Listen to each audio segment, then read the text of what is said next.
You will hear a number of different recordings, and you will have to answer questions on what you hear.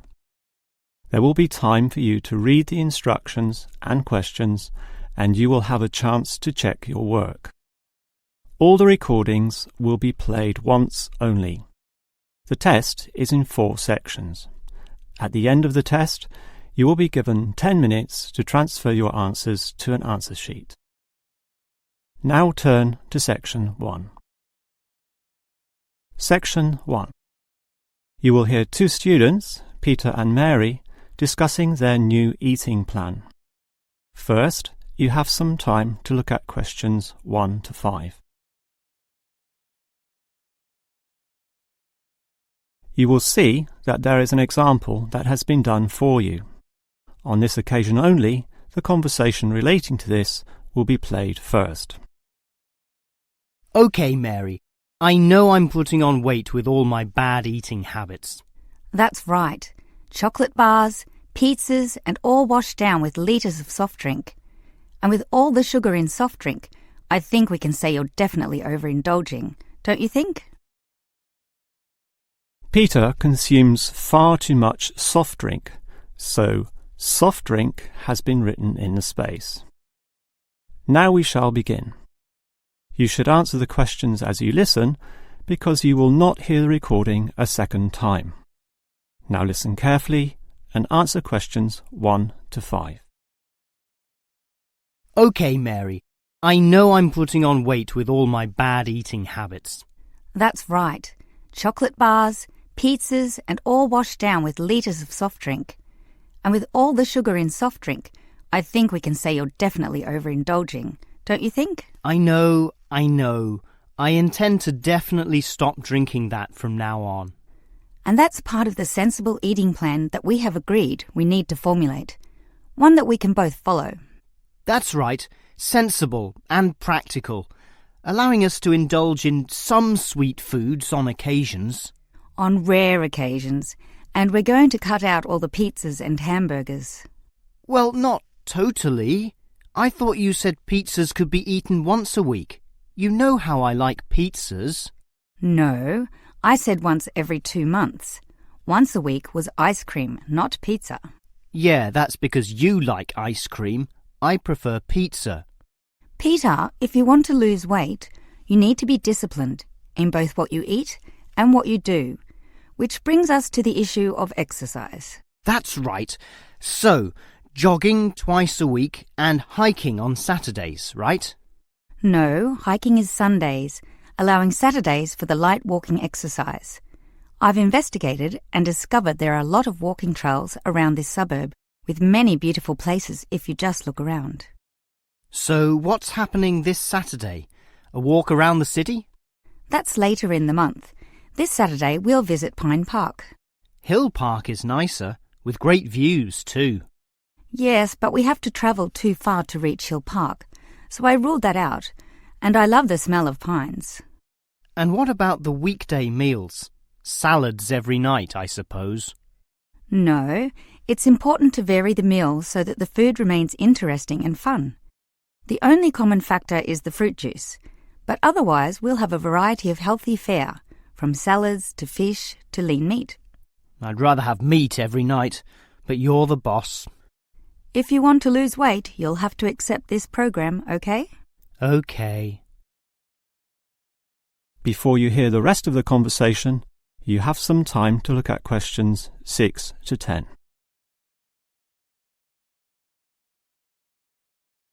Now listen and answer questions 6 to 10. Now, Mary, you said we could have a little treat in our diet plan 3 times a week, specifically Tuesdays, Thursdays and Sundays. Yes, a very small treat, but something to reward us for all the discipline shown. Such rewards will motivate us to continue the diet. So on Tuesdays, what can I choose? You have a choice between a small serving of chocolate, ice cream or biscuits. OK, well, I'll go for the biscuits. I love those crunchy little things with my cup of tea. So do you, right? I do indeed, so I'll have them too, saving the ice cream for later. But I know how much you like ice cream, so why don't you save it for the end of the week? That will give you the motivation to keep going, and you can have chocolate midweek. That's a good idea, but I think the most important thing is for you and I to eat different things on those other 2 days. Well, if you think that way, I'll eat the ice cream on Thursdays, not the chocolate, okay? Well, if you're having that, then I can't have ice cream.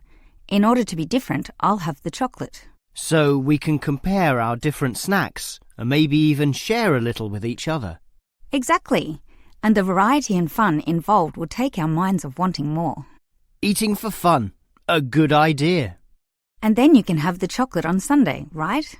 But I like biscuits. Actually, I want biscuits again to have with my cup of tea.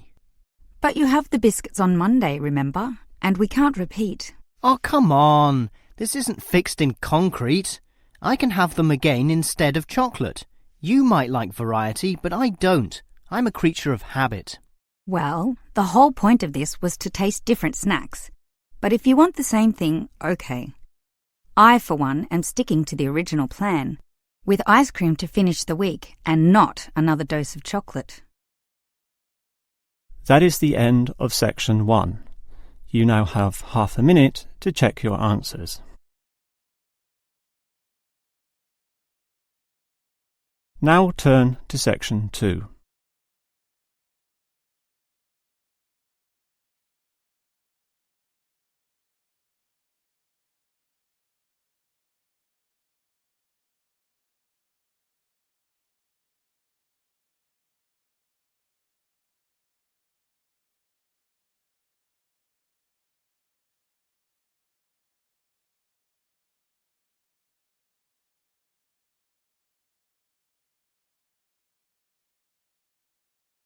Section 2.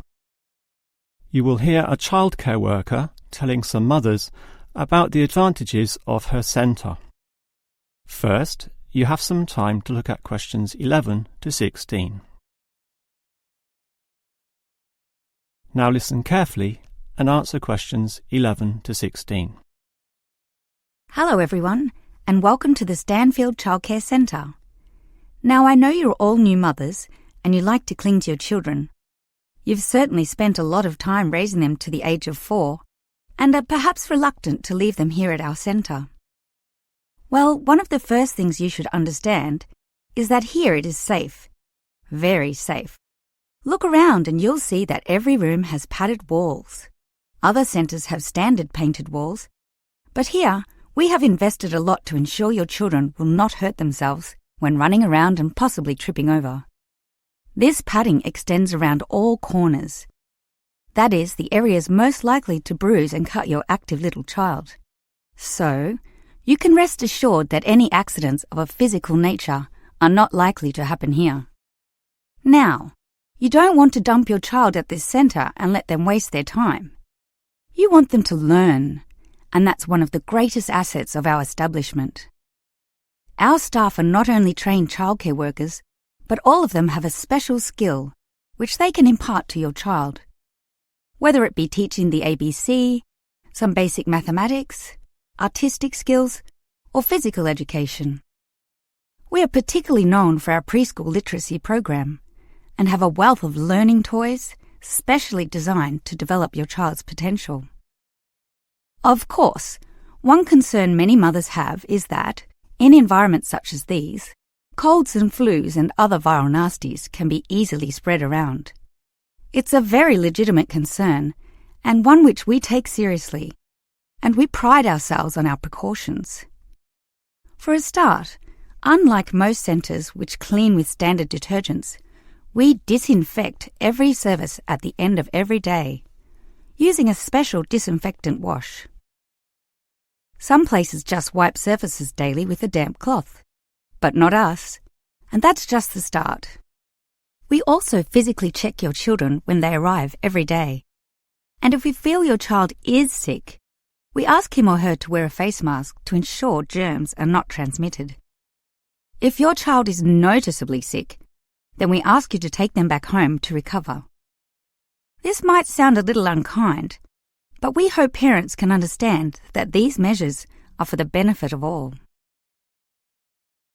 Before you hear the rest of the talk, you have some time to look at questions 17 to 20.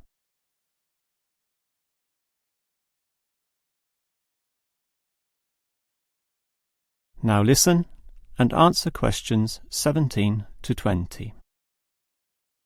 Now at Stanfield Childcare Centre, we have excellent childcare officers. And let me briefly introduce them. We have Susan, Andrea, Bella, Kathy, Lisa and Liz. They're all fully trained and come with some individual assets which make them even better. Bella, for instance, knows children very well, having worked here for 5 years, and Kathy has her own family, 2 little girls, so she can talk to you with first-hand knowledge of what it's really like to raise children. But getting back to Bella, she often relaxes here after work, spending long hours chatting to parents, as does Kathy in fact. But in terms of hours, nothing can compare to Andrea, who will sometimes spend the night here, staying in our overnight room. Why? Because this centre is very friendly and simply a great place to be. Bella, for example, used to be quite shy herself, but now is marvellous with the little kiddies, as outgoing as any of them. We let Kathy, though, deal with the particularly quiet and introverted children, since having her own family, she knows what can really bring them out.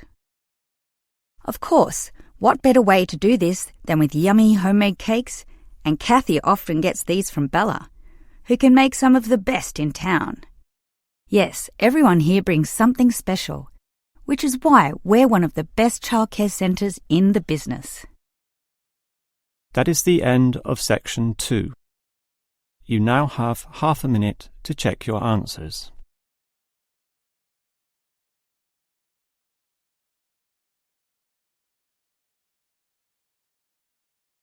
Now turn to section 3.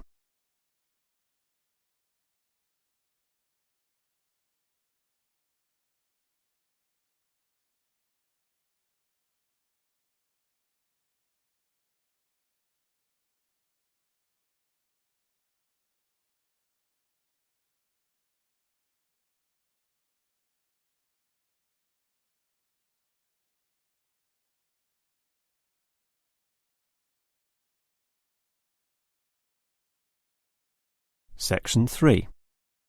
You will hear a student, Eric, talking to his lecturer, Miss Harris, about essay writing. First, you have some time to look at questions 21 to 25.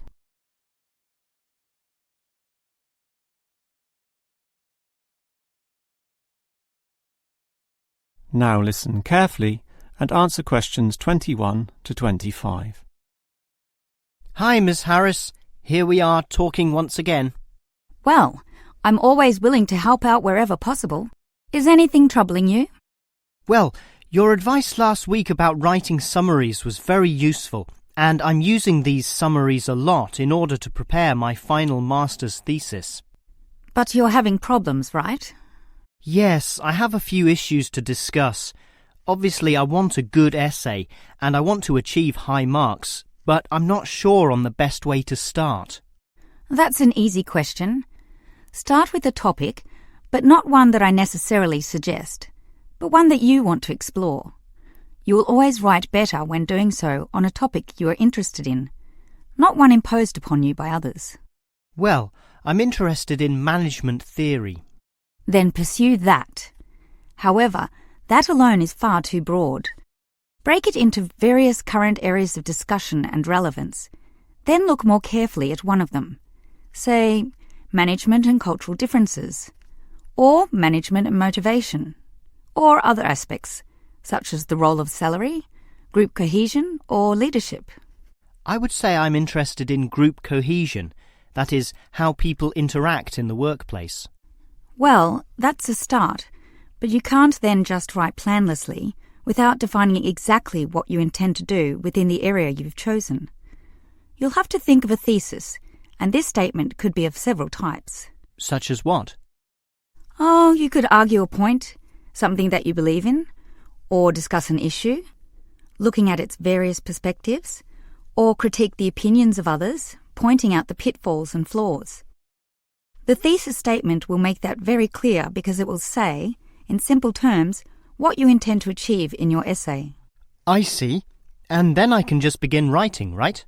Wrong. Huh? If your essay is going to be clear, it needs to be logical and organised, and this means you'll need an outline.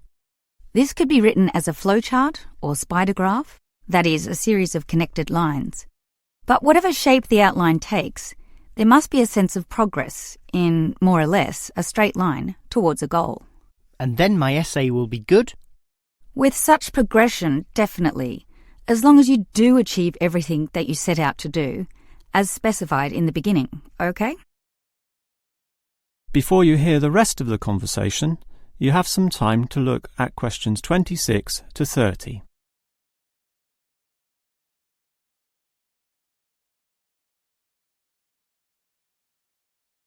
Now listen and answer questions 26 to 30.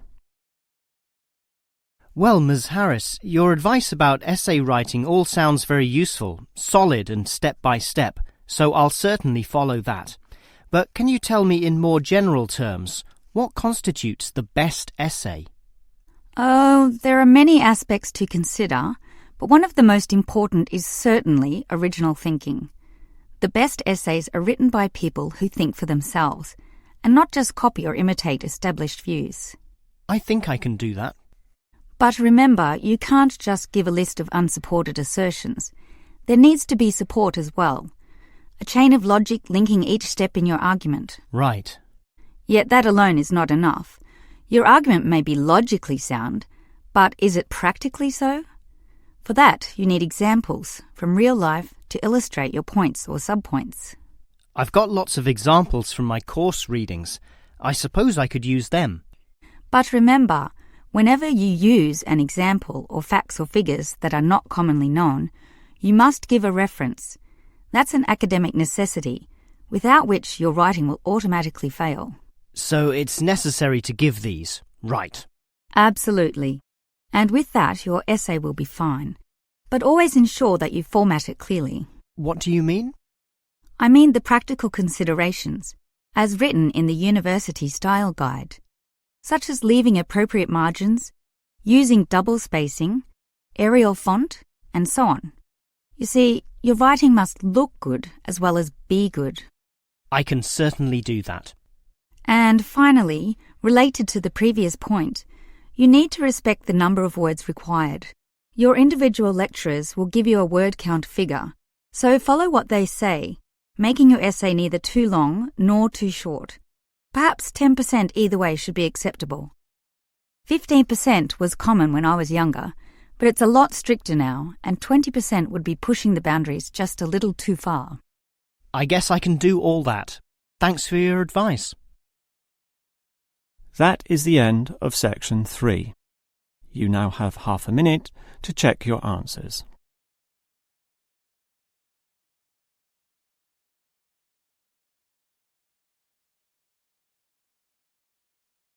Now turn to section 4.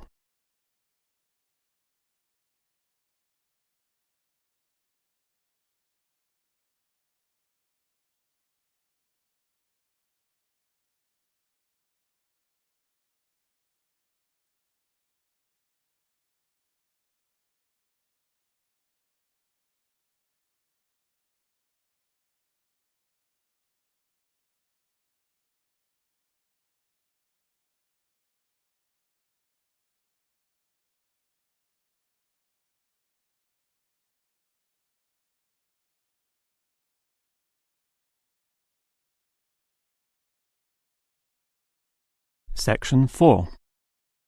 You will hear a lecturer discussing the history of people's beliefs regarding whether the Sun or the Earth is at the centre of the solar system.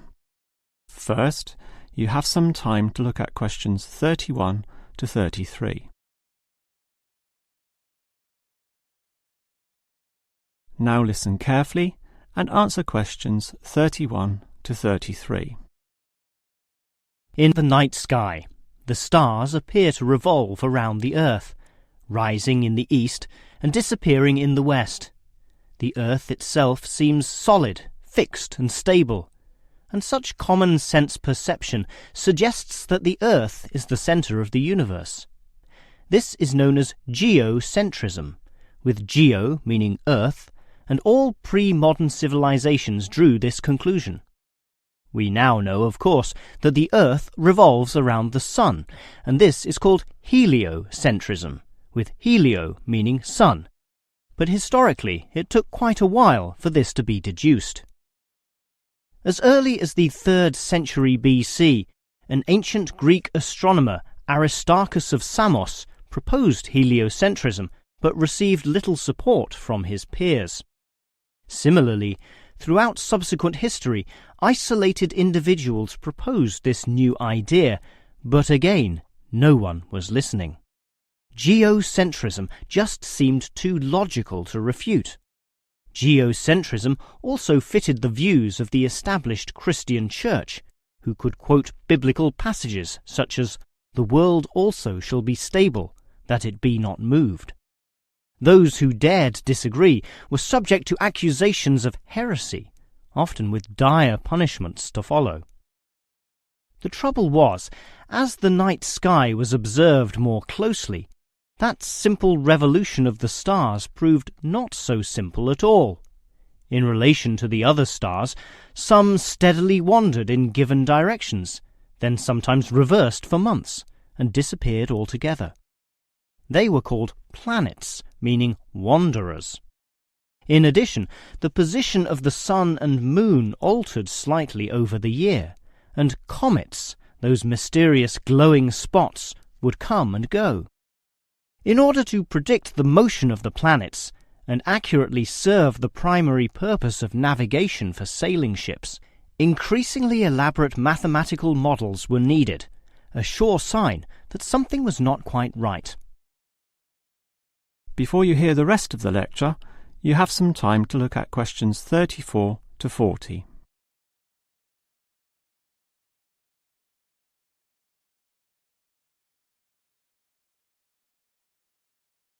Now listen and answer questions 34 to 40. Heliocentrism, or the belief that the Sun is the centre of the solar system, still needed a mathematically sound description before it could be scientifically accepted. And it was a Polish astronomer, Nicholas Copernicus, who in 1543 first published this. This event is sometimes referred to as the Copernican Revolution. Copernicus himself certainly feared the consequences of his proof, knowing full well it might invoke the anger of the established church. Probably for this reason, he waited until the last year of his life, when he was sick and dying, to release his findings. In addition, the preface of the book, written by a respected member of the church, stated that the model was not necessarily correct. As a result of this, there was no revolution whatsoever. In fact, the book received scant attention in the subsequent decades, apart from a few irate clergymen who angrily dismissed the whole scheme as irrelevant. Yet the following generations of astronomers did not always fare so well. The Italian scientist Galileo got into trouble, as did a fellow Italian with the surname Bruno, Giordano Bruno, who was burnt at the stake. Yet ultimately nothing could slow the spread of heliocentrism across Europe. It formed the basis of Isaac Newton's great work on the motion of the planets, a work which implied that even the sun, around which the Earth circled, was itself in motion around a common centre of gravity. No discourse about heliocentrism could finish without mentioning that, somewhat unbelievably, there still exist those today who choose to believe that the Earth is the centre of the universe. Modern geocentrism is usually the result of literal interpretations of the Bible, which is the cornerstone of these people's beliefs. They, therefore, also believe in creationism, that is, that a God created everything, and while we may smile at this, it is sobering to consider that surveys have revealed that up to 10% of British people, 12% of Europeans, 20% of the USA and 25% of the Middle East still hold the belief that the sun revolves around the Earth. One can only wonder what Copernicus would have thought of this. That is the end of section 4. You now have half a minute to check your answers. That is the end of the listening test. In the real IELTS test, you would now have 10 minutes to transfer your answers to the answer sheet.